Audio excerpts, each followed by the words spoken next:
Paz do Senhor a todos. Paz do Senhor a todos. Amém. Muito fresco aí hoje. Tá muito quente aí? Não faz sentido, o sol já foi embora. Tá fresquinho já, né? Hoje eu quero dividir com os irmãos. Se os irmãos repararem, a gente tem falado aí muito sobre o fim dos tempos, né? Volta e meia vem um e ministra, vem o outro e vai falar um pouco sobre isso. E não coincidentemente, né? Nós estamos vivendo alguns eventos aí em Israel e muitos crentes estão associando isso a final dos tempos. E a gente precisa fazer uma leitura melhor da realidade para a gente entender realmente o que é final de tempo. O que realmente é final de tempo. Não sei se você está acompanhando, né? Está uma guerra feia entre o Hamas, que é uma força terrorista, né? Contra Israel, né? Contra o povo de Israel, para a destruição do Estado de Israel. Esse grupo, ele diz defender os interesses do povo palestino, mas na verdade não é isso. Eu tenho até gostado das oportunidades que eu tenho em casa, assim, de poder, hoje que tem na hora do almoço, falar um pouco sobre essa questão, conversar um pouco com a família, um pouco sobre essa questão, e entender isso à luz das Escrituras. E não é isso que eu vim fazer hoje. Eu não vou aqui para falar sobre Israel, eu não vou aqui falar sobre a guerra. Eu quero usar esse ponto para a gente enxergar um problema. Inegavelmente, Israel é uma nação que tem uma capacidade de resiliência, um poder de se restaurar, né, em meio ao caos, assim, indiscutivelmente. Um povo que já teve tudo para ser totalmente dizimado, destruído. Por muito menos, nações e línguas foram esquecidas na história, e Israel, surpreendentemente, cada dia se estabelece, né, e mais do que nunca como uma força muito grande em tecnologia, em ciência, em poder bélico, né, em muitas outras características. Mas também há uma romantização muito grande do povo evangélico para Israel, né? Isso de uns 20 anos para cá, houve um romantismo muito grande de associação da imagem do que é Israel hoje com a ideia do Israel bíblico. Então, muitas pessoas associam o Israel Estado hoje com a ideia do Israel bíblico, e por alguns motivos de romantização da ideia de Israel, né? Quem nunca viu, né, o povo evangélico com bandeira da estrela de Davi, né, usando instrumentos que remetem ao judaísmo histórico, né, ou quantas peregrinação para Israel acontece por ano, né, do povo. Principalmente quem inaugurou essa modalidade de turismo foi essencialmente o povo evangélico, com o advento da visão celular no início dos anos 2000. E esse romantismo de Israel, né, muito do público evangélico olha com um olhar muito venerante para o Estado de Israel. E talvez esse seja o motivo pela qual muitos usam o que acontece em Israel como termômetro para a ideia do fim dos tempos. Isso acontece muito. Talvez pela observação de alguns textos das Escrituras e não observação de outros, né?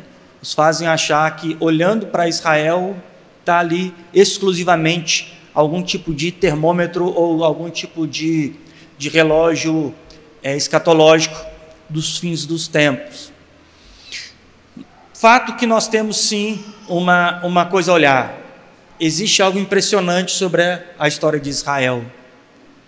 Exílios após exílios, extermínio após extermínio, eles estão lá, né? Estão lá. E eu ouvi algumas coisas também, como eu escuto sempre quando estoura algum tipo de guerra, terremoto, furacão, eu escuto algumas pessoas dizendo assim: ainda bem que nós estamos no Brasil, que isso não acontece. não vem terremoto, não vem guerra, né? Poxa, que guerra nós vimos. O Brasil não sabe o que é guerra. Desde a guerra do café com leite, nunca mais se falou de guerra no Brasil, né? Então não tem guerra, não tem mais. Então nós ficamos surpreendidos. Olha, por um lado as pessoas estão olhando para Israel com aquele olhar, né, de relógio escatológico, né, de expectativa de final dos tempos. Olha o que está acontecendo com Israel para nós, notícia dos últimos tempos, ou outros dizendo assim, ainda bem que a gente não está dentro desse miolo, porque a gente sempre não está livre disso aí, né? Nós aqui no Brasil não temos guerra, não temos furacão, nós não temos terremotos, nós não temos estas coisas. O Brasil, sabe, fazendo um paralelo, o Brasil me lembra muito aquela pessoa que na brincadeira é a carta branca, sabe? Tá todo mundo brincando lá de mamãezinha da rua, fazer alguma coisa, né? Rouba a bandeira e tem o carta branca, que nada que acontecer com ele vale, né? Às vezes sinto assim, né? Tudo acontece fora daqui. Mas eu quero falar para vocês sobre o grande sinal dos últimos dias. O grande. Existe um grande. A gente já falou de vários, ou o acúmulo de vários. E como o próprio irmão Heber ministrou aqui, né? O princípio das dores de parto, e ainda não são os fins, não é o final. Guerra, a gente sempre ouviu no mundo, ou não é? Sempre teve guerra. Os seus pais ouviram de guerra, os seus avós ouviram de guerra, os tataravós presenciaram guerra. A humanidade não fecha um ciclo de um século sem que haja algum grande conflito, ou mais de um grande conflito, que possa trazer prejuízos, não só econômicos, mas de vida em vários momentos da história. Isso tem, em alguns momentos, se acentuado mais, amenizado. Houve momentos da história que houve menos guerra, houve momentos que houve mais guerras, e mesmo assim a guerra não é o relógio escatológico, não é o sinal. Qual é o grande sinal mesmo do final dos tempos? O que seria realmente a definição que deixaria claro que os tempos findariam, ou que era o sinal pela qual todo o eleito precisaria estar extremamente atento? E eu vou te dizer, não estão atentos, não estão atentos. Qual que é o grande sinal? É a apostasia. A apostasia é muito pior do que qualquer guerra mundial. E é nisso que nós precisamos nos atentar. Porque toda a guerra tem início e tem fim. A apostasia não. A apostasia é só crescendo após ano. A apostasia talvez seja a maior guerra fria que exista contra a verdade. Gostaria que você abrisse em Timóteo, capítulo de número 4. 1 Timóteo, capítulo de número 4.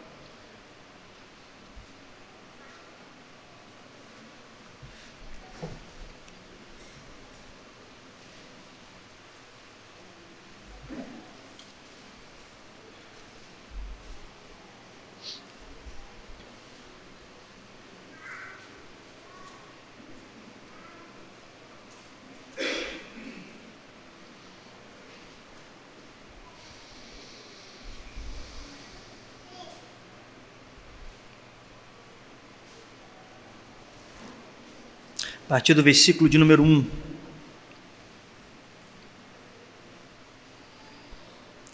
Mas o Espírito expressamente diz que nos últimos tempos apostatarão alguns da fé, dando ouvidos a espíritos enganadores e a doutrina de demônios, pela hipocrisia de homens que falam mentiras, tendo cauterizado a sua própria consciência. Versículo 1 novamente. Mas o Espírito expressamente diz que nos últimos tempos apostatarão alguns da fé, dando ouvidos a espíritos enganadores e a doutrinas de demônios. Você pode fechar os seus olhos e orar ao Senhor agora, pedir que Ele fale entre nós e nos dê entendimento. Ó Deus,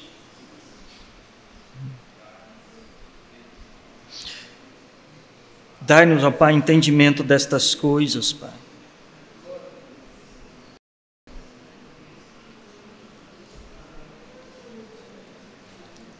Dai-nos, ó Pai, lucidez, Senhor.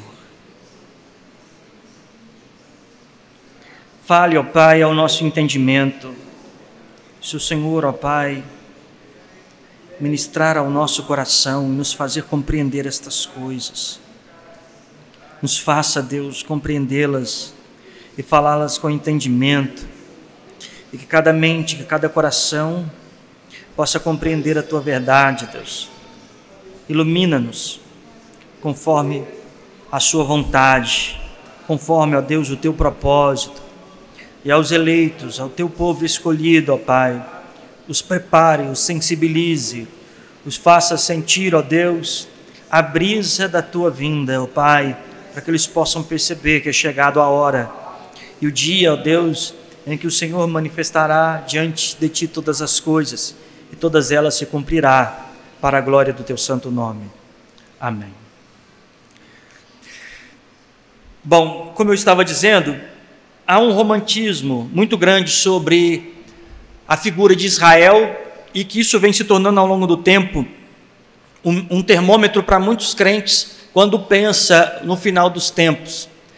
Às vezes aconteceu a guerra, né, ou tem acontecido, pessoas acham que acabou, mas não acabou, né? A Ucrânia e a Rússia ainda continuam ali em guerra. E algumas pessoas falam assim, nossa, estão em guerra. Mas quando começa qualquer tipo de conflito que envolve o Oriente Médio e, de forma mais objetiva, Israel, o termômetro muda para a vida de muitos crentes. Eles começam a dizer, eles começam, né, a vasculhar textos, né, volta e meia, né, as pessoas sabem aí, né, o Instagram está aí para mostrar os grandes teólogos, né, todo mundo abre no Instagram uma mensagem de alguém explicando o fim dos tempos com as coisas que vão acontecendo em Jerusalém, né. Então os teólogos estão aí, onde as pessoas estão bebendo de todas as fontes possíveis. E todo esse envolvimento da cultura hoje, né, quando o primeiro-ministro, né, de Israel teve aqui no período do governo Bolsonaro, foi impressionante como ele foi ovacionado pela um grupo de evangélicos com bandeiras de Israel. E aí Netanyahu chegou a dizer o seguinte, assim, olha, eu nunca fui recebido assim em lugar nenhum do mundo. E ele não entendia porque ele é só um chefe de Estado que quando vai a algum outro lugar, no máximo outro chefe de Estado recebe, mas no Brasil não, foi bandeira, tinha chofar, tinha gente tocando chofar para receber o chefe de Estado de Israel. E isso fala muito do romantismo evangélico sobre Israel. E, né, tem gente querendo aprender a ser rico como um judeu, né? Tem gente que acha que um judeu messiânico é alguém mais perto de Deus do que um cristão, porque além dele ser crente, ele é judeu, né? As pessoas têm aquela ideia de que o judeu é o cara que é amigo do cara, né? Ele é tipo algum parente de Deus de terceiro grau. Sabe aquela pessoa que na família tem alguém que é famoso lá de 8º grau, e a pessoa fala assim, não, fulano de tal é parente de ciclano, mas não é parente, 8º grau já não tem nada a ver, nem teste de sangue bate, né? Aí só que não, é o tal do parente, o parente mais próximo, e o povo evangélico olha muito Israel por este olhar, talvez em algum outro momento a gente possa trazer para vocês entenderem toda a construção do que chega hoje o Estado de Israel e todo o conflito não só contra o Hamas, que é uma força terrorista, mas como todo o mundo islâmico tem um interesse específico à terra de Israel, e não só isso, a destruição do Estado de Israel e o aniquilamento de todo o chamado povo de Israel, o povo hebreu. Isso é um outro assunto, mas que existe um apego apaixonado, construído pela visão celular, né, que vem trazendo de novo todo o instrumento religioso da época do povo hebreu, né, a Arca da Aliança, shofar, kepá, talit, e todo o costume judaico histórico, e veio criando essa aproximação da cultura judaica. Israel hoje, com certeza, está longe de ser o Israel que foi da travessia do Egito, que foi do livramento da Babilônia. Hoje podemos dizer que é bem distinto, bem diferente. E isso muitos crentes se apegam a isso, né? Falei lá do primeiro-ministro que chega aqui no Brasil, fica ovacionado, né? Vi manifestações no Brasil, pessoas carregando bandeira do Brasil e bandeira de Israel, né? Quantas vezes igrejas evangélicas, né, eles inauguraram aquele negócio parecendo de prefeitura, já viu? Que é uma bandeira de cada país, de cada estado. Parecia Câmara Municipal, né? Que você tem lá uma acha, aí tem a bandeira de Minas, tem a bandeira de Israel, a bandeira do Brasil, a bandeira da igreja, a bandeira da família do pastor, a bandeira de todo mundo ali, né? Que parecia uma Câmara Municipal. Isso foi criado exatamente para colocar esse Israel, o Estado, como algum conector, né? Ao ponto que culturas evangélicas começaram a enxergar Israel e a terra de Israel como mediador entre eles e Deus, e não Jesus. Qual que é a prova disso? Pessoas começaram a imigrar, mudar, viajar para Israel, porque lá tinha alguma unção específica, né? Quem nunca ouviu falar de pregadores ou pastores que foram financiados pelas suas denominações para irem lá para Jerusalém, para entrar dentro do sepulcro de Jesus, ou pessoas que saíram daqui para serem batizados no Rio Jordão. Toda essa mistificação territorial, né? Negando aquilo que os próprios anjos assumiram quando o Senhor Jesus ressuscitou. Quando as mulheres foram procurar Jesus no sepulcro, olha o que foi dito para elas: por que procura o vivo entre os mortos? Ele não está mais aqui. O que aconteceu? Aí algumas pessoas emocionadas entram em um buraco lá em Jerusalém, que alguém disse que era o sepulcro de Jesus. Pensa bem, 2000 anos. A Igreja Católica tem um sepulcro de Jesus que virou um templo religioso. Aí o povo evangélico já tem outro lugar. Aí um buraco em algum lugar, 2000 anos, ninguém pode provar, né? Não tem nada ali, não tem uma selfie de Jesus saindo ressuscitado de lá, não tem nada. Aí o que eles dizem? Sepulcro de Jesus. O povo sai daqui, paga caro, vai lá, entra dentro do sepulcro, sabe o que começa a acontecer? Se emociona. Um sepulcro de qualquer pessoa que pode ter sido aquele lugar.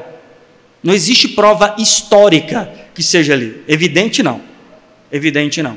Aí o povo, eu sinto a presença de Deus aqui. Negam o que as Escrituras dizem. Ele não está mais ali. Ressuscitou. É totalmente contraditório alguém sentir a presença de Jesus dentro do sepulcro.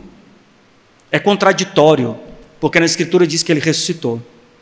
Mas muitas pessoas foram seduzidas a isso, né? A achar que é sobre esse cenário que trata a vida cristã, que existe uma unção sobre Israel. Eu comecei a ver pastor usar a kepá, né? A cuinha judaica na cabeça. Outros começaram a orar com talit na cabeça. Cultos começando com o shofar, entrada da Arca da Aliança, e todo esse cenário. Aí hoje começa um acontecimento em Israel, os crentes começam, é o final dos tempos.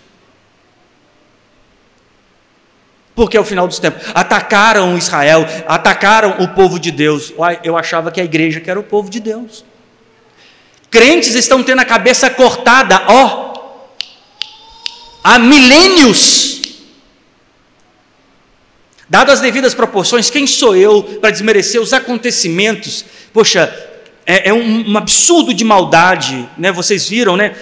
Sequestraram crianças, cortaram as cabeças, violentaram mulheres, porque esse grupo do Hamas, eles são diabólicos, demoníacos, possessos, não só de ódio, mas de todo o acúmulo de maldade das trevas, fizeram toda a atrocidade, e aí os crentes começaram a dizer, é o fim dos tempos, estão violentando as mulheres de Israel, cortaram as cabeças de criança, é o final dos tempos. Vocês não fazem ideia o que eles estão fazendo com crentes há mais de 2000 anos, há mais de 2000 anos. Se você consultar ministérios como Portas Abertas e entender, se você fizer uma pesquisa rasa na sua internet, que às vezes você fica o dia inteiro vendo dancinha, vendo bichinho, vendo coisinha, uma pesquisa simples que você fizer, você vai ver o quantos cristãos estão sendo mortos, arrancados as suas cabeças, estão sendo partidos ao meio, colocado fogo, vídeos mostrando isso, eles descendo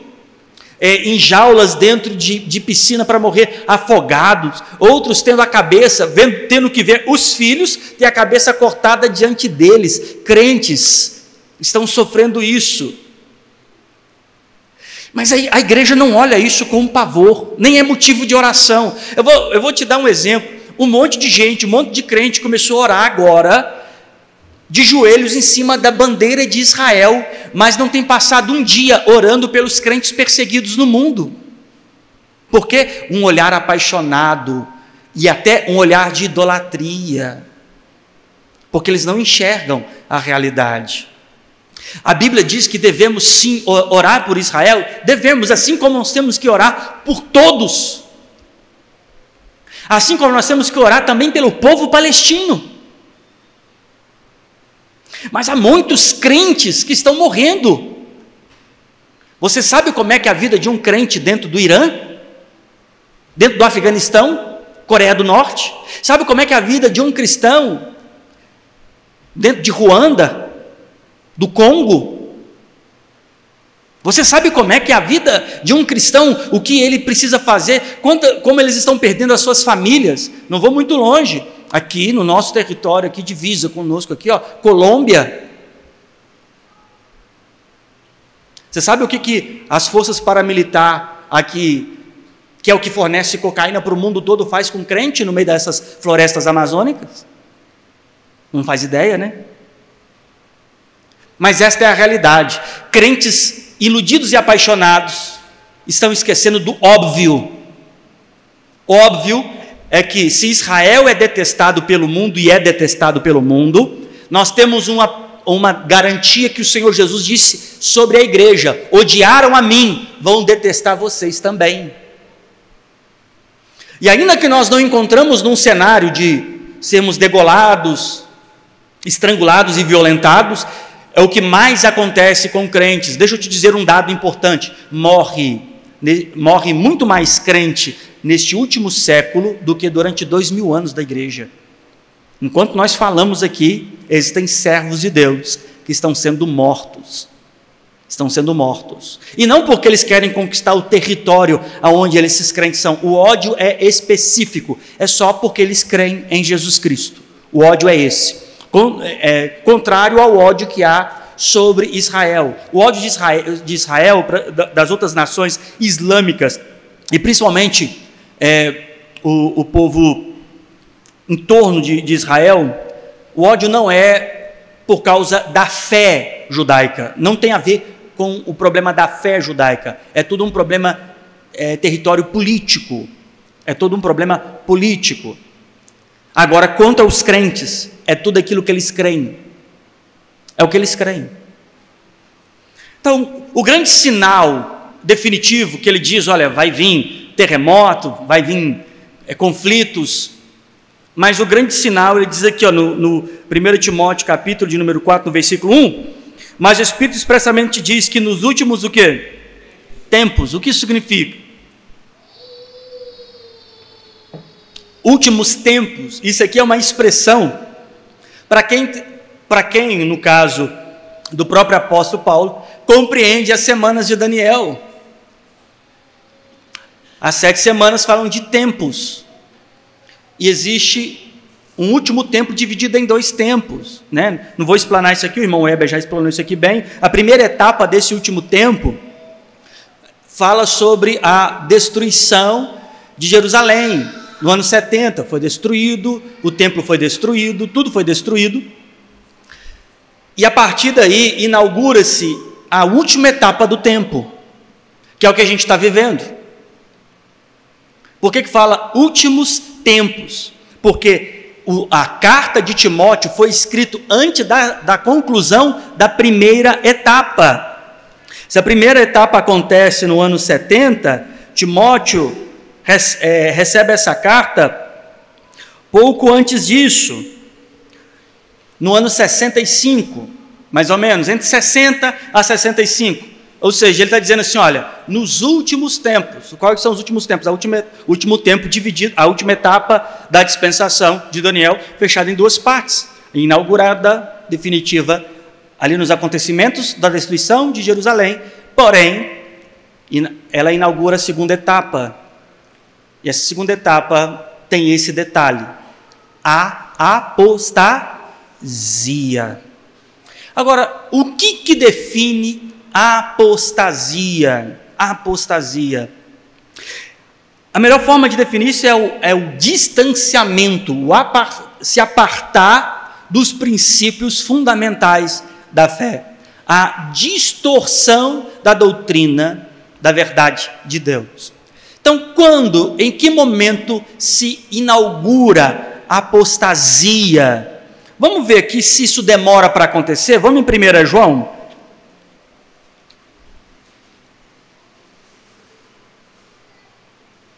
1 João, capítulo de número 2.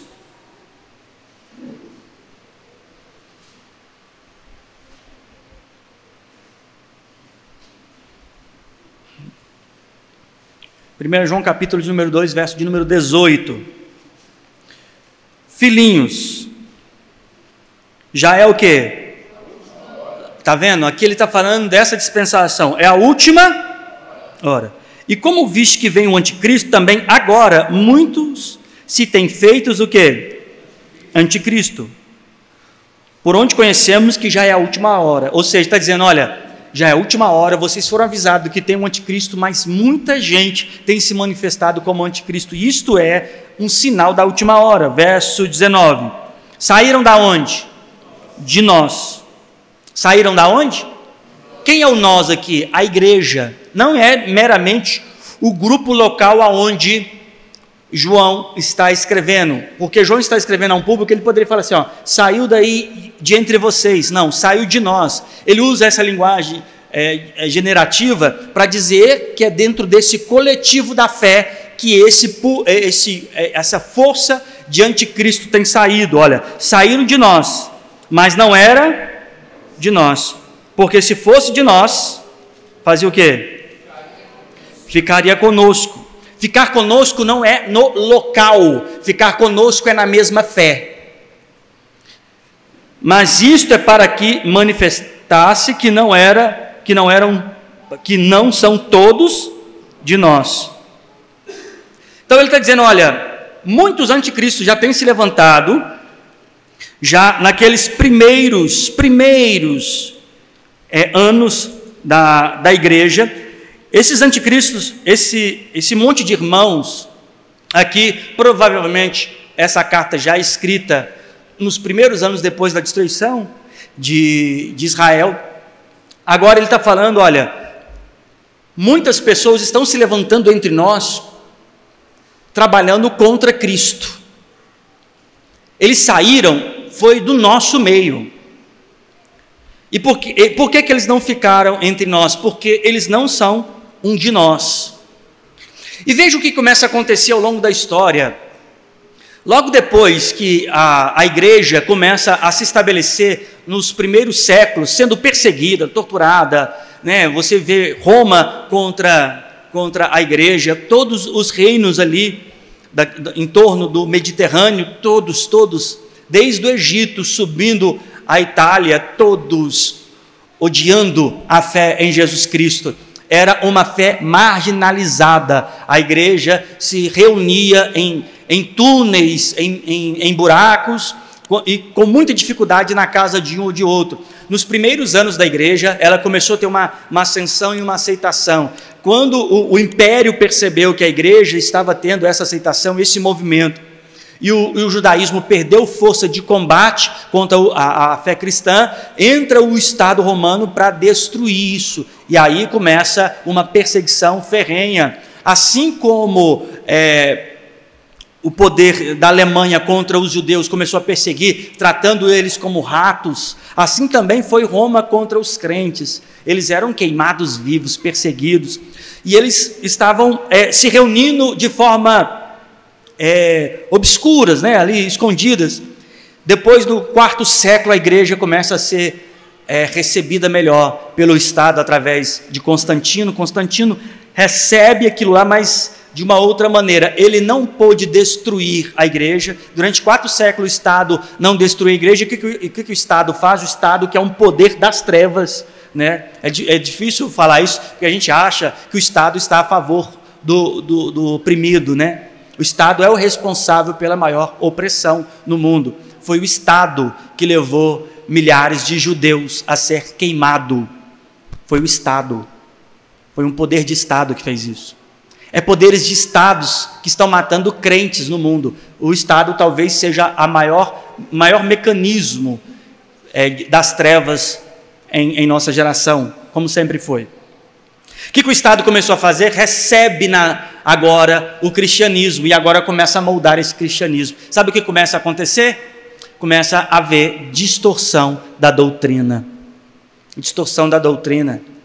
E os anos passam, o que nós vamos encontrar aí, em volta de 1500, nós encontramos uma revolução contra a Igreja Católica, por causa dos seus problemas de doutrina, né? Quem nunca ouviu falar das 95 teses de Lutero, as suas 5 solas, né? O seu papel pregado na porta da catedral para confrontar a falsa teologia. Então, heresia existe desde o começo. Apostasia foi inaugurada desde o começo, só que ela vem em doses homeopáticas, pequenas, menores, e elas vão subindo gradativamente para ver o nível de aceitação. Existe um ditado que diz assim: uma mentira dita várias vezes se torna o quê? Uma verdade. Isso é um ditado. Lógico que não é literal. Nada se torna uma verdade. Verdade é verdade. Verdade é essencial em sua existência. Não se torna verdade.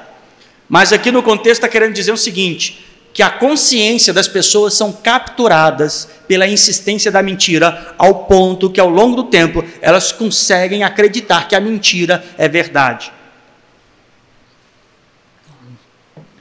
Quem nunca achou que realmente nos anos 80 tinha um mágico chamado David Copperfield? Quem já ouviu falar do David Copperfield aqui? Lembra no Fantástico, direto parecia David Copperfield fazendo uma coisa. Eu lembro que eu era pequeno, né? Ao contrário de muitos aqui que já são bem mais velhos, eu era novinho. E nessa época eu lembro que o David Copperfield fez sumir a Estátua da Liberdade. E eu lembro assistindo a televisão, eu olhei aquilo e falei: não é possível. Ele com uma grande cortina enorme, aquela cortina sai da frente da Estátua da Liberdade em Nova York e ela some. O helicóptero passa exatamente onde ela ficava e volta. E depois ele sobe a cortina e a cortina desce. Adivinha o que está lá? A Estátua da Liberdade. A Estátua da Liberdade. E por muito tempo todo mundo ficou abismado com aquilo. Como é que esse homem fez isso? Ele fez uma outra mágica surpreendente, que ele colocou uma cortina, como se fosse uma cortina, e ele atravessou a muralha da China. Ele entrou de um lado e saiu do outro lado, onde não tinha buraco. Surpreendente isso, né? Eu mal sei fazer sumir uma moeda. Volta e meia que eu faço uma moeda sumir, minha filha, eu sei onde é que está a sua moeda. Agora imagina, ele fez sumir a Estátua da Liberdade e atravessou. E as pessoas olham isso e dizendo assim: poxa, coisa surpreendente. Mas é uma grande mentira. Mágica não existe. Ao longo do tempo, surgiu um tal de Mr. M. Você lembra do Mr. M? Mr. M vem acabar com a carreira de mágicos, porque aí no mesmo Fantástico, volta e meia, ele vinha lá e fala assim: não, isso foi feito assim, foi feito assim. Só do David Copperfield foi mais de 90 mágicas que ele jogou por terra. Entendeu?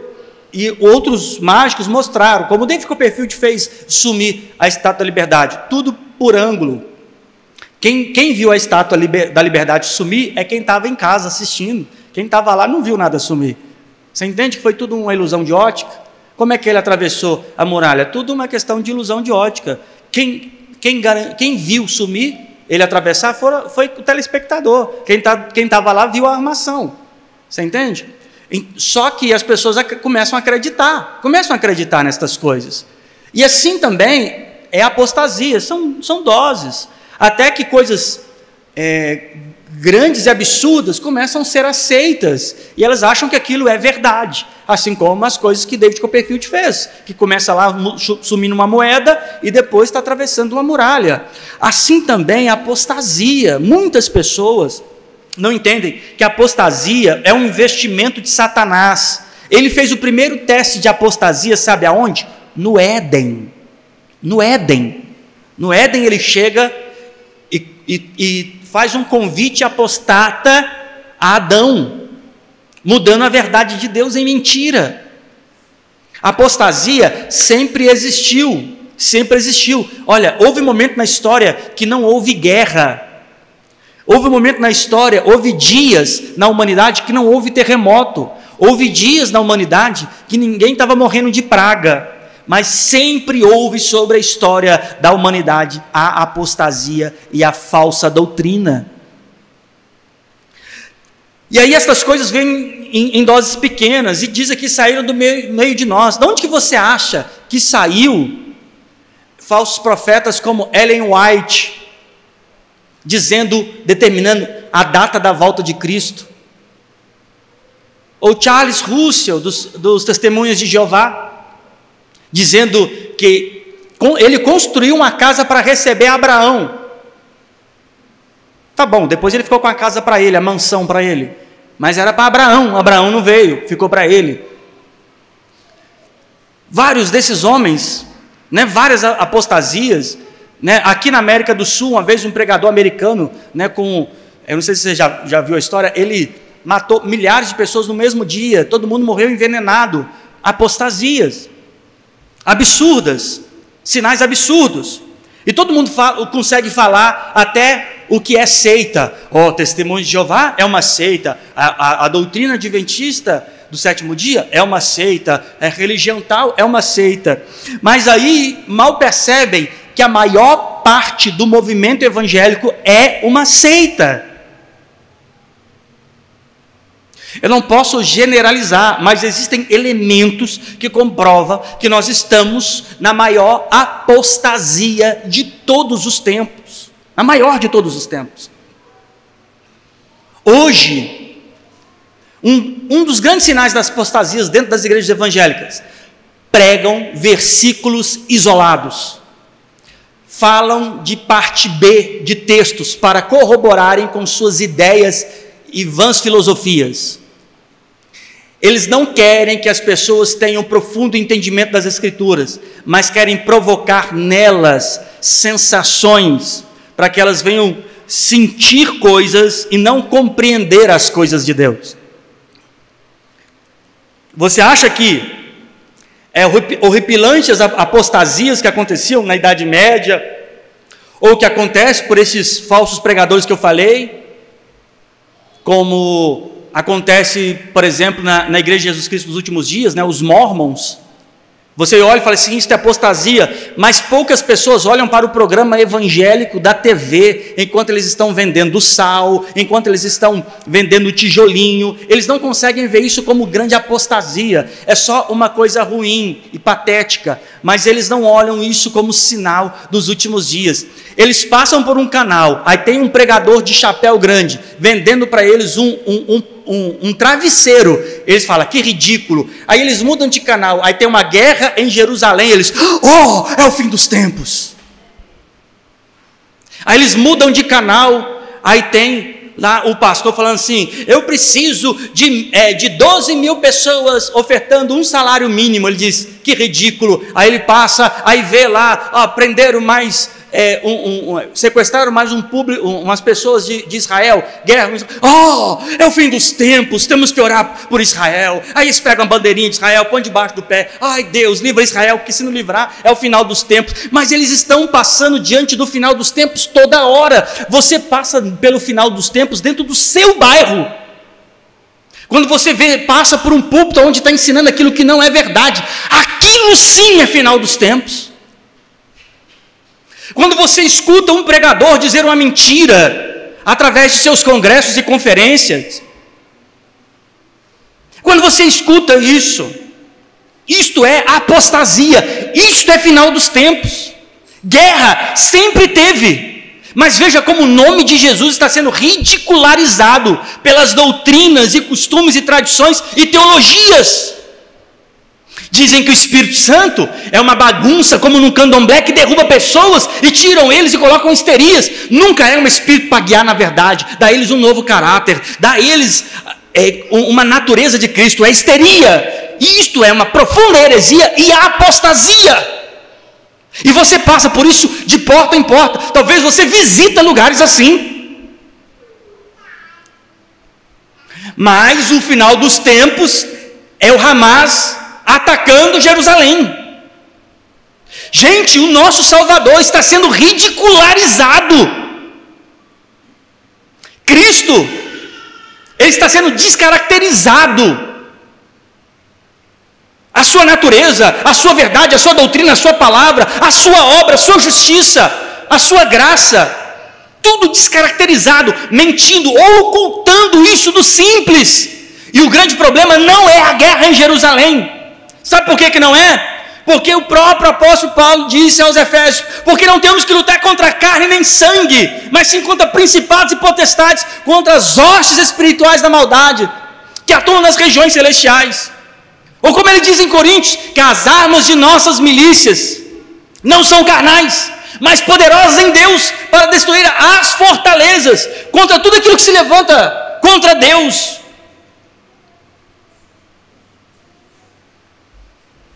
Enquanto o homem está guerreando sobre o espaço físico, os crentes deveriam estar combatendo as trevas e a mentira. Assim como Paulo olha para a vida dele e se enxerga como alguém que está, a proposta da vida dele é ser defensor do Evangelho. O que é estar em defesa do Evangelho? Ele diz: eu não posso fazer outra coisa a não ser pregar o Cristo das Escrituras. Eu não posso me deixar levar por ventos de doutrina. É por isso que ele fala aos irmãos em Éfeso, no capítulo número 4, vocês precisam estabelecer estatura de Cristo, para que vocês não sejam meninos inconstantes, levados ao redor por vento de doutrina. Você acha absurdo o Hamas entrar em Jerusalém e pegar pessoas e sequestrá-las para matá-la? Absurdo também tem sido crentes ouvindo a verdade, mas tendo a mente sequestrada por falsas doutrinas.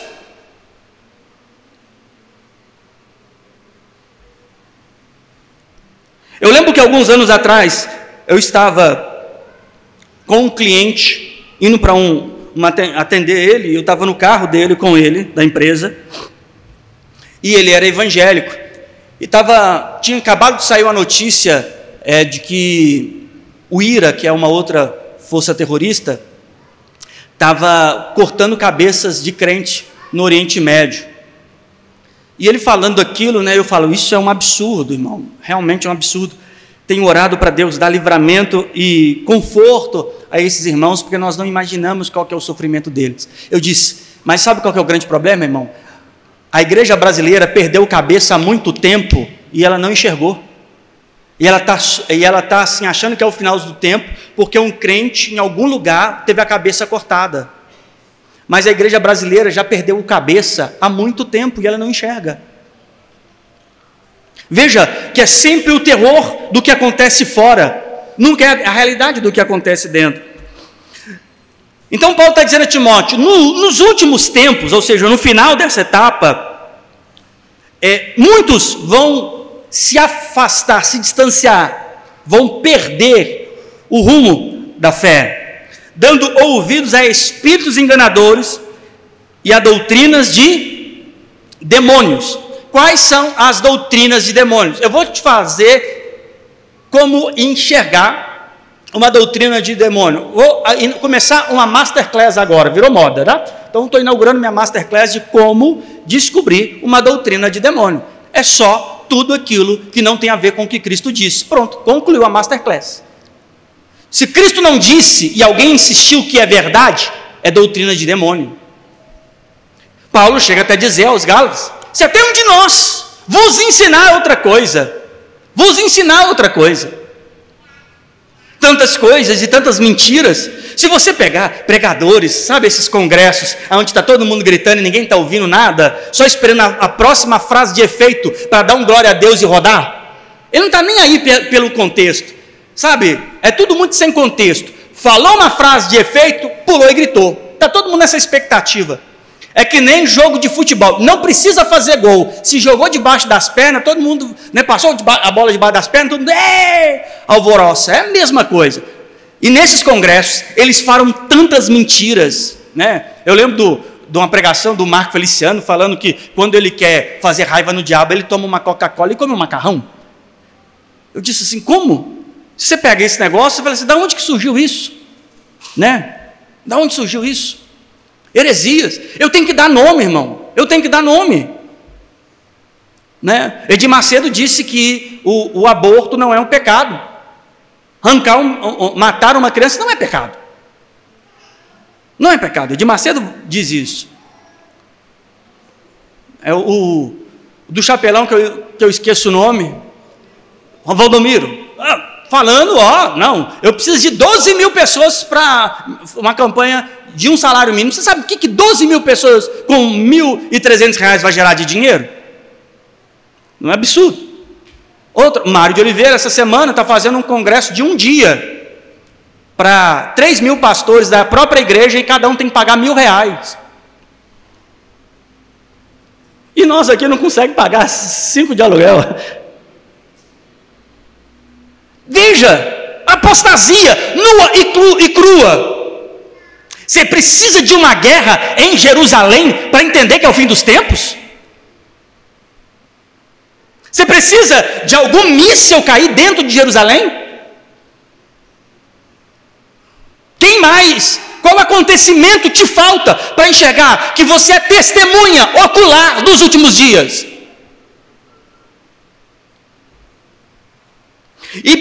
E através do que vem a apostasia? Olha o verso número 2 de 1 Timóteo. Pela hipocrisia de quê? Homens que falam o quê? Mentira, tendo cauterizado a sua própria. Sabe o que é a consciência cauterizada? A mente dele já está cicatrizada, nada mais entra, fechou, é a mente fechada. Eu já tentei pregar para ex-pastores amigos meus, dizendo isso está errado. Eles detestam, eles odeiam. Um dia eu perguntei para um pastor, me fala qual mentira eu disse, me fala onde eu não falei a verdade. E eu via ódio no seu olhar, e não via resposta na sua boca. Você lembra quando Estevão foi morto? A Bíblia diz que eles tampavam os ouvidos e rangiam o quê? Eles não tinham resposta para a doutrina de Estevão.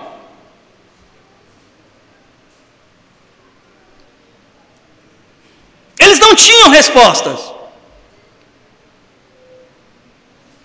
Veja, todo modismo, a forma que as canções não falam mais de Deus dentro das denominações, não falam mais do atributo de Cristo. Eventualmente uma outra vai resgatar alguma coisa, mas no meio vão fazer de tudo para distorcer o que aquele texto quer dizer. Às vezes uma canção, eles até tentam colocar um texto bíblico dentro dela, mas quando coloca, mudam o seu sentido e o seu significado. As igrejas estão criando modelos para poder distorcer a verdade, estão seduzindo as pessoas pelos interesses carnais, pelos interesses pessoais e nunca pela eternidade. Cristo virou um coadjuvante, ele nem é o principal. Nem é o principal.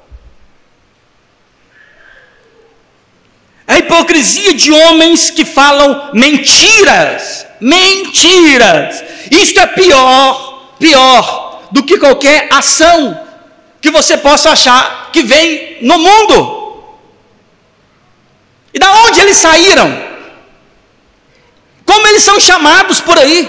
Você é crente, é evangélico? Você é visto por essa sociedade como parte integrante desses caras. Quando você diz que é cristão, eles olham para você e associam você a esse grupo.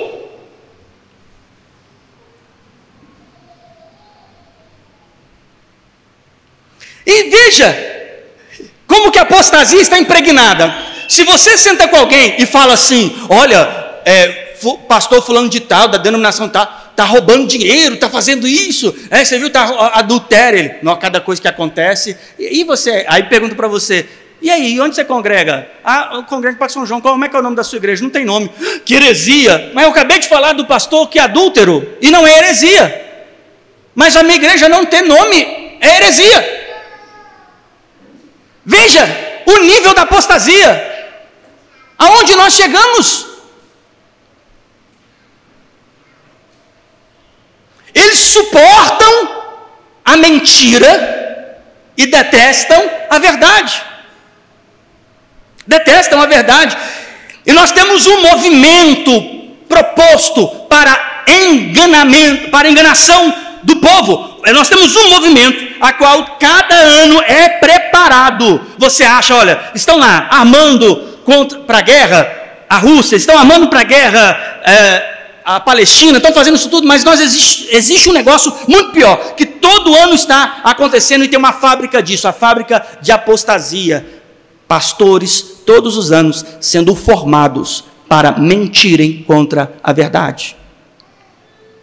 Denominações após denominações sendo abertas, cativando um público ali dentro, para ensinar mentiras. Eles têm a mente cauterizada, sabe que essa verdade não entra. Olha aqui, vai comigo em 2 Pedro. 2 Pedro, capítulo de número 2.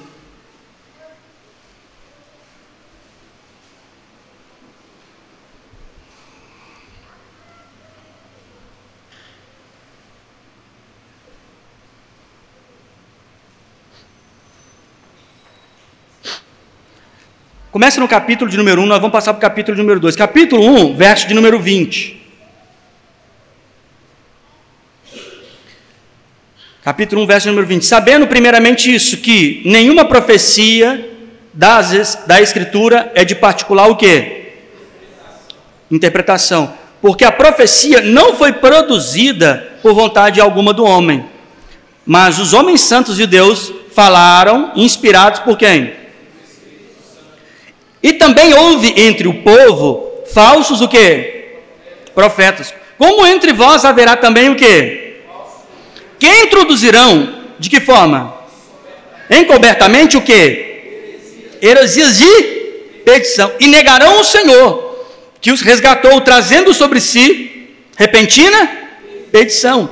Muitos seguirão as suas dissoluções, pelas quais serão blasfemado o caminho da verdade, e por avareza, pelo quê?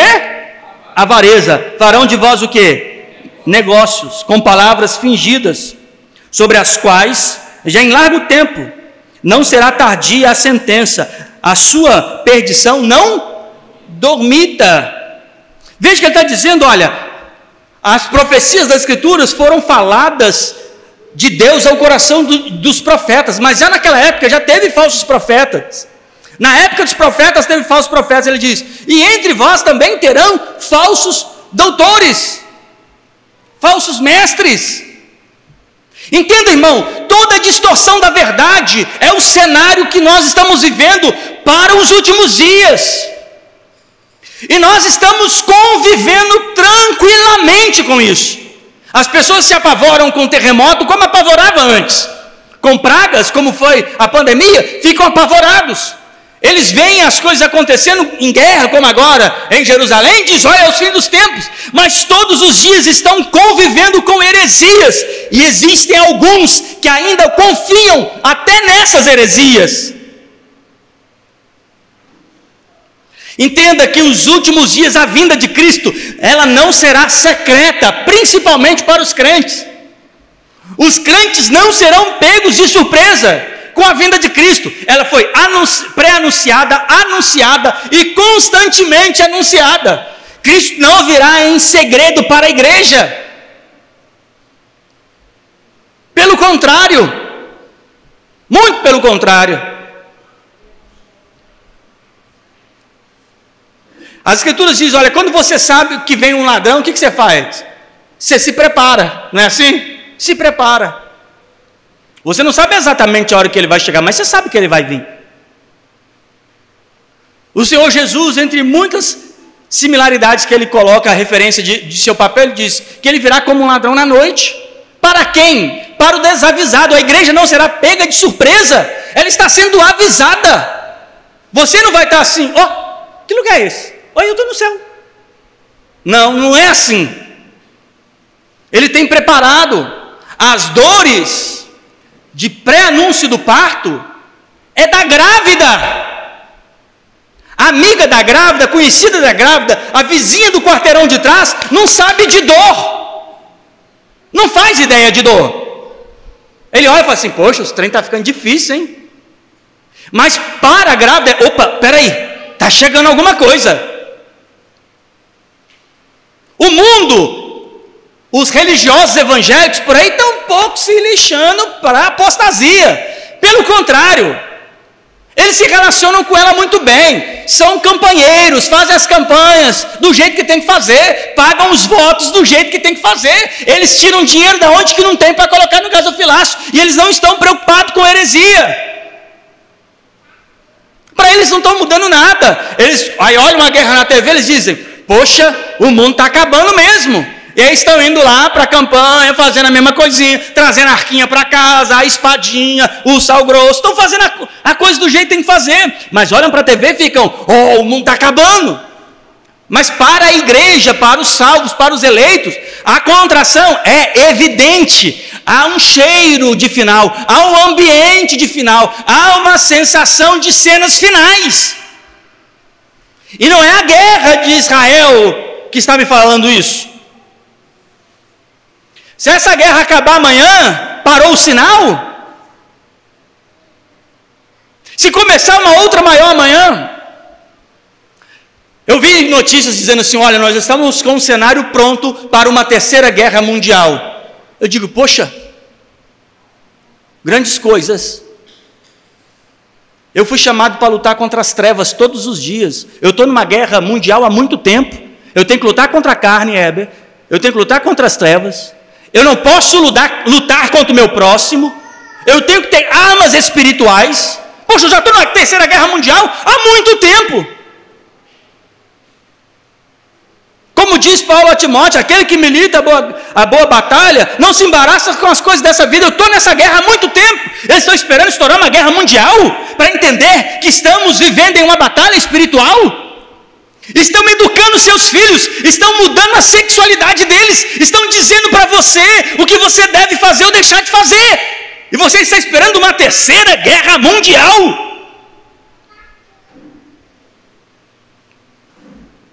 O mundo está nas mãos das trevas, a cultura, a religião, o ensino, a mídia. Estamos cercados de todos os lados, e você está achando que a bomba em Jerusalém é o grande problema?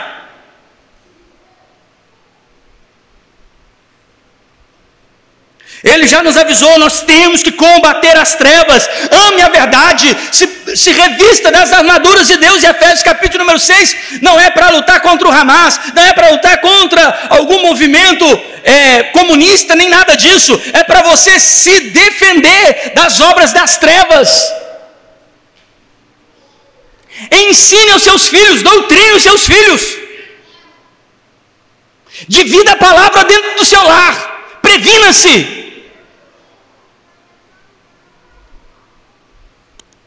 Fale da palavra de Deus para a tua esposa, fala da palavra de Deus para os teus filhos, homem.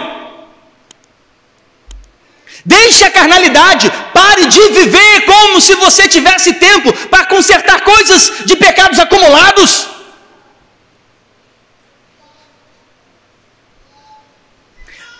Israel foi pego de surpresa, não sabia que o inimigo iria atacá-los na sua própria fronteira, não imaginavam isso. Algumas centenas de pessoas morreram, mas nós fomos avisados que o nosso inimigo está neste mundo, buscando de alguma forma tragar a consciência de vocês. Vocês deixam de orar, vocês deixam de ler as Escrituras e vivem na ideia de que de algum momento, pela sorte do acaso, vocês vão recuperar algum tempo. Não vão. Estamos em batalha. Há um investimento muito grande contra você, contra o seu lar, contra a sua saúde intelectual, espiritual. E quanto mais você negligenciar isso, mais o inimigo avançará fronteiras. E ele está atrás da tua cabeça. E esse é o sinal do fim dos tempos. Você não vai sangrar. Ele vai te alimentar com aquilo que não é pão. Ele vai levantar para você uma bandeira de paz que não é de paz. Ele vai te enganar. E você terá uma fé rasa, superficial. Viverá sufocado pela vida. Você ficará ocupado demais para as coisas de Deus. Muito trabalho, é muito problema na família, é muito problema de saúde, não há tempo para mais nada. Você estará ocupado, não dá mais tempo para orar, não dá mais tempo para ler a Bíblia. Congregar eventualmente um dia ou outro será muito difícil. E quando você menos perceber, você perdeu a batalha. Ele está fazendo muitos crentes desprezar a oração, desprezar a congregação, relativizar, está entre corpo, entre irmãos. Há muitos crentes nos últimos dias perdendo o fervor, o amor de estar entre os coletivos. Não querem se dar o trabalho de amar o próximo que é fraco, não querem se dar o trabalho de ser responsável, de congregar todos, de amar, de trazer juntos. Eles querem soluções rápidas para os seus problemas, eles acham e querem soluções rápidas para os problemas congregacionais. Eles não querem se dar o trabalho, já perderam uma batalha enorme, desprezando estar congregado. Estão preocupados que a bomba caiu em Jerusalém. Uma bomba pode ter caído no meio do povo de Deus e eles não viram.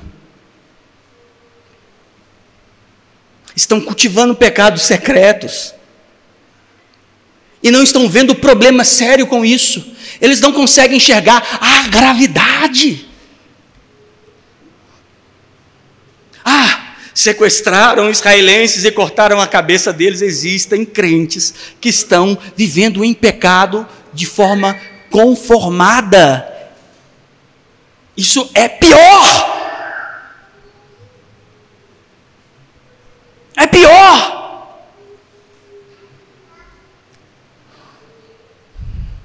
Sabe qual que é o pior falso profeta? Não é o da TV. Sabe qual que é o pior homem hipócrita que fala mentira? Não é aquele que está falando no YouTube, é aquele guardado dentro do coração de muitos crentes que está colocando relativismo de fé dentro deles. Pecados que eles detestavam, agora eles dizem, não é bem assim.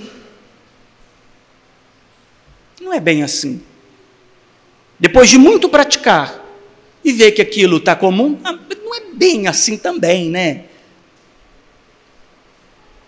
Existe um pregador na mente de cada crente. O nome dele é carne. Ele está dizendo para você tudo aquilo que não diz nas Escrituras. E Paulo nos adiantou que nós temos um outro ministro chamado Espírito, que esse, biblicamente e espiritualmente, tem muito melhor competência teológica e espiritual para combater o falso pregador. O falso pregador está dizendo tudo aquilo que as Escrituras não diz aqui na sua consciência. Mas Paulo diz que o Espírito milita contra a carne. E este é o grande sinal do final dos tempos. Não virá o fim, como diz em Tessalonicenses, 1 Tessalonicenses capítulo número 2, não virá o fim, até que acontece a apostasia, e eu estou presenciando a apostasia. Alguns dos que ouviram a mesma verdade que você, se apostataram. Pessoas que dividiram assento com você. Dezenas e dezenas de pessoas que passaram por nós e ouviram a doutrina de Cristo que nós estamos aqui insistindo, perdendo a voz de falar. Ouviram, respeitaram ela momentaneamente, mas desistiram dela, porque o pregador da mentira de sua consciência os apartaram da verdade. Cumprindo o que diz em Mateus capítulo de número 10, sobre a parábola do semeador. semente é a mesma, a terra que é diferente, e a terra diferente comporta diferente. Esta palavra.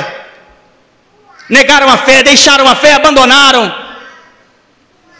rejeitaram a verdade, voltaram para suas tradições religiosas, mentiram, traíram a verdade.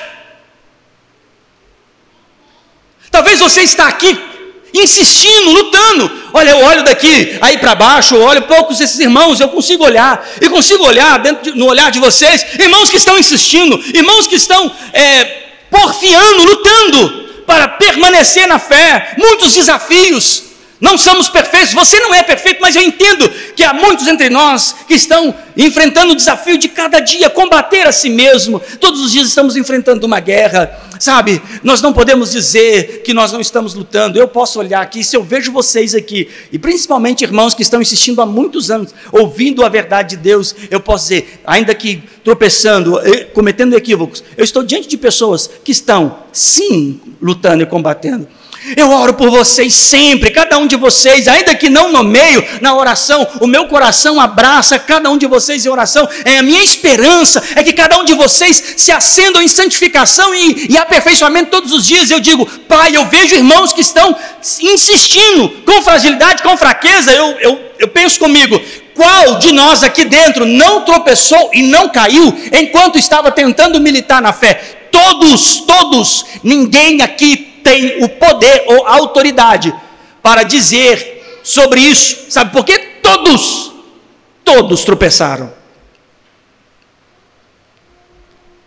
Mas não pode parar por aí. Você não pode viver só a identidade daquele que, eu estou tentando, é mais do que isso, Existe uma força tenebrosa buscando engolir a sua consciência. Se você brincar com o pecado, se você viver uma vida relativa, se você não enxergar que estamos vivendo nos últimos dias, se você não acordar, não dar um start na sua consciência, você será aquele que irá cair ao meio ao deserto. Quando Deus tirou o povo do Egito, a coisa mais magnífica é que Deus elegeu todo aquele povo para sair daquele deserto, mas isso não significava que a ignorância deles não seria eles tragados pelo deserto durante o caminho.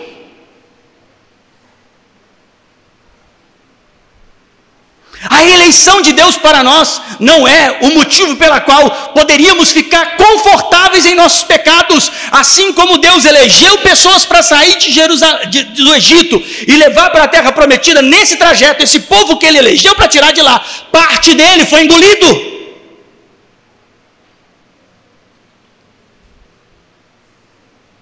Não se apoie na eleição para você se sossegar no seu pecado. Pelo contrário, a eleição de Deus que te leva à terra prometida é aquela que te faz em meio ao deserto não ser um idólatra, que te faz no deserto não ser um adúltero, ou que te faz dentro do deserto não ser um apostata. Volte, irmãos, volte. Não tem a ver com a guerra de Jerusalém, Oremos por Jerusalém, pedimos ao Senhor que tanto Jerusalém e o povo palestino, que também é oprimido, Jerusalém não é o lado bom e a Palestina é o lado mau, não é essa dicotomia, não se resume a isso. Oremos por eles, mas sobretudo,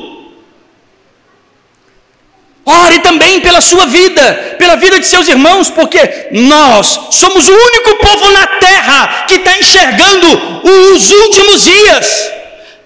Em 7 bilhões de pessoas, com toda a crença distinta de todas as partes possíveis, com todas as ideologias e teologias diversas, nós, os que lemos e cremos em Jesus Cristo, somos o único povo na face da terra que deveria estar vendo o sinal da verdade. O sol nascendo no horizonte, o último dia chegou. Eu te dou um convite agora. Volte. Você que não ora mais, volte. Você que está ocupado demais, atarefado demais, a vida está uma bagunça, para tudo. Coloque cada coisa no seu devido lugar. Quando alguém vai fazer uma viagem, ele não sai de qualquer maneira, ele prepara. Ele primeiro prepara a mala, ele faz tudo, não é assim? Depois ele vai em janela, em porta, luz em luz, apaga tudo. Ele dá a volta na casa, ele testa cada tranca. Não é assim que você faz para viajar? Testa tudo, examina tudo, cuida de tudo, porque a mala precisa estar pronta, porque mais cedo ou mais tarde a nossa viagem vai acontecer.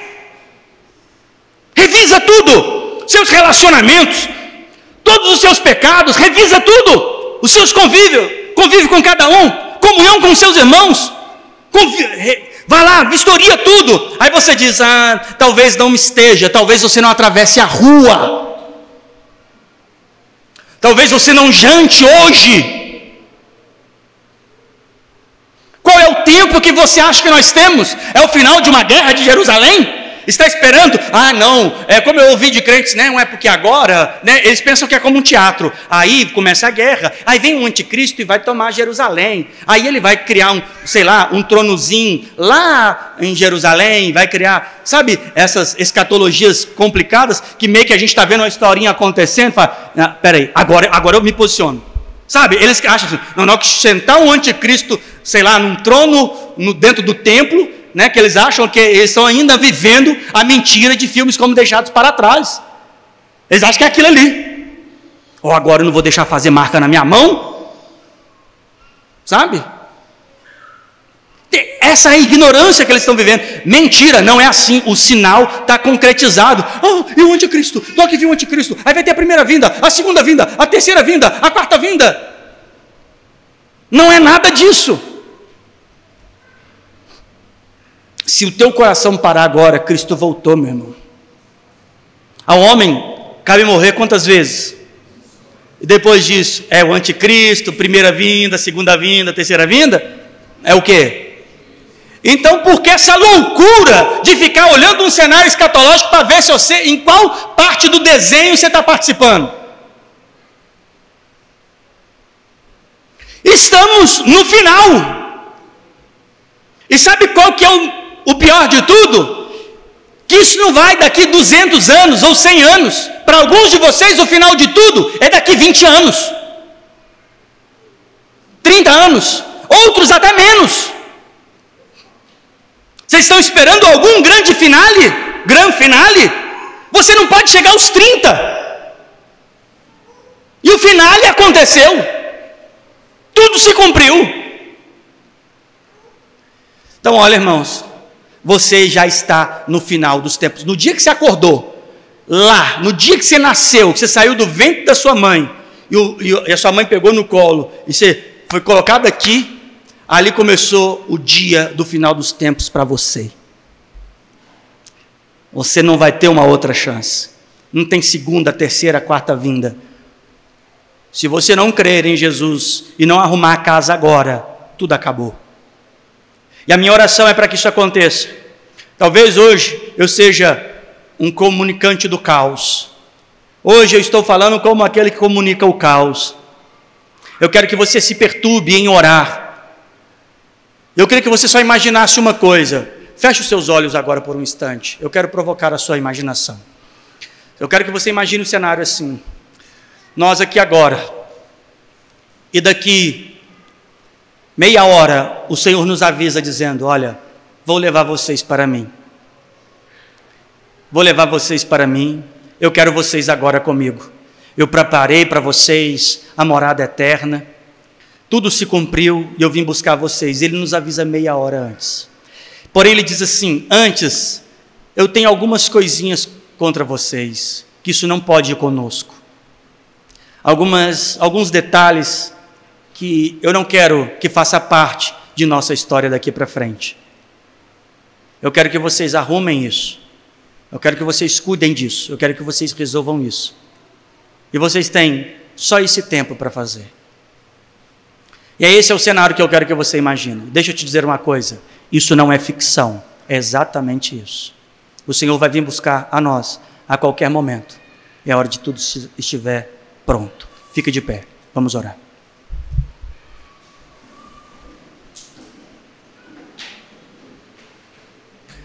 De tudo que temos que consertar para os últimos tempos, parte da sua oração agora. Você não vai consertar nada que não seja pelo clamor. O Senhor Jesus diz em João 15, dizendo assim, sem mim, nada podeis fazer. Todos nós aqui precisamos nos preparar. Não é por causa de Jerusalém, por causa da Palestina, Hamas, não tem a ver com o mundo muçulmano. Tem a ver que Cristo já disse, muita gente está se apostatando da fé. Pessoas que creram um dia, abandonaram a fé, estão seguindo mentiras. E Deus tem preservado você. Por algum santo motivo, Deus tem preservado você. Por algum santo e profundo motivo, Deus tem livrado eu e você. Você já imaginou? Você entendeu de onde Deus te tirou? Lembra de onde Deus te tirou? Da mentira religiosa, do pecado, de tudo. Lembra das coisas que você já creu e Deus te livrou? Por um santo motivo desconhecido, Deus te livrou de todas essas coisas, te preservou. Eu queria que você orasse agora, pedindo a Deus que te preparasse.